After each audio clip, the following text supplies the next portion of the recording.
لما احكم على شكلي ونفسي بمجرد حاجات بتتحط على وشي كزينة ان انا وحشة، يبقى انا هنا فعلا بضر نفسي. السوشيال ميديا لعبت دور كبير جدا في ان هي تحسسنا ان احنا لازم نبقى 24 ساعة بيرفكت، لازم الاوتفيت يبقى بيرفكت، لازم كل يوم اوتفيت مختلف، لازم انزل بميك اب عشان يبقى شكلي شيك جدا، لازم انزل على طول باكسسوارز، لازم يبقى شكلي دايما تحفة. مش لازم على فكرة تحطي ميك اب كل شوية وانتي نازلة في اي حتة عشان تحسي ان انت شكلك حلو وشبه الناس اللي بره. وفكرة ان انتي مش متقبلة شكلك الطبيعي ولا طبيعتك اللي ربنا خلقك بيها، فانت بالتالي عندك مشكلة في ثقتك بنفسك. لو انتي ما بتحبيش الاكسسوارز مش لازم تلبسي اكسسوارز كل شوية وانتي نازلة رايحة الدرس او رايحة اي مشوار عشان تبقي شبه برضو الناس اللي بره. لو الستايل اللي انتي لابساه مش مريحك بس انتي عايزة تلبسيه عشان تبقي شبه الناس اللي بره، تبقي زي الترند، ما تلبسوش. خليكي انتي واعملي كل حاجة بتريحك.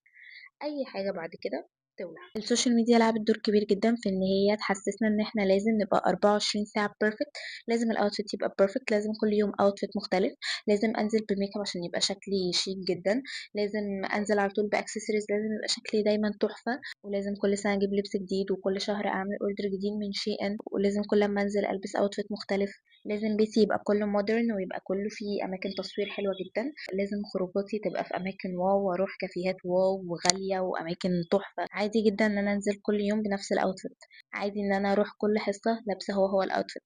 انا عندي مثلا هودي اسود برتاح فيه جدا وانا نازلة بيه، بحس ان انا مرتاحة وبعرف البسه بمية طريقة، بلبسه على اي حاجة بحس ان هو بقى خلى شكل الاوتفيت شيك جدا. بروح بيه على طول الدروس، طالما حاجة انا مرتاحة بيها خلاص اي حد تاني في الدنيا يولع. عادي ان انت تلبسي الاوتفيت كل يوم، عادي ان انت تلبسي الاوتفيت كل حصة، عادي جدا طالما حاجة انت مرتاحة فيها وبتحسي ان انت فيها مرتاحة وواخدة راحتك، يبقى اي حاجة تانية في الدنيا تولع. وعادي على فكرة ان انا ما اجيبش هدوم كل سنة، وعادي ان انا البس الهدوم اللي انا سايباها في الدولاب بقالها سنتين وتلاتة، عادي جدا. محدش هيجي يقول لي انت ازاي لابسه هدوم عندك بقالها سنتين وتلاتة. وعادي على فكره ان انا بيتي ما يبقاش كله مودرن، عادي يبقى بيتي بيت طبيعي زي البيوت الطبيعيه اللي موجوده. مش لازم خروجاتي كلها اللي انا اخرجها تكون في كافيهات غالية جدا عشان اصور وانزل واقول ان انا بروح في اماكن واو.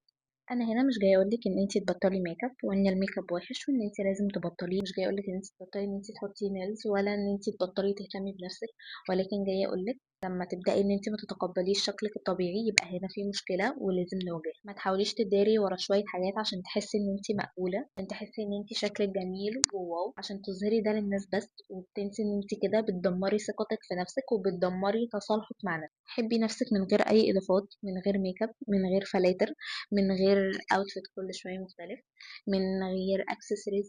لازم تكوني متقبلة شكلك الطبيعي وتكوني متقبلة كل حاجة فيكي حلوة. ما نخليش قيمتنا وثقتنا في نفسنا ولا قبولنا لنفسنا وقبولنا لشكلنا يكون مرتبط بحاجات خارجية. حبي نفسك وحبي بشرتك وحبي جسمك وحبي كل حاجة ربنا خلقها فيكي. حبي نفسك وحبي نفسك على طبيعتها من غير ما تضطري ان انتي تحليها بأي حاجة. حاولي ان انتي تحليها بشوية ميك اب او بشوية اكسسوارز بشوية لبس.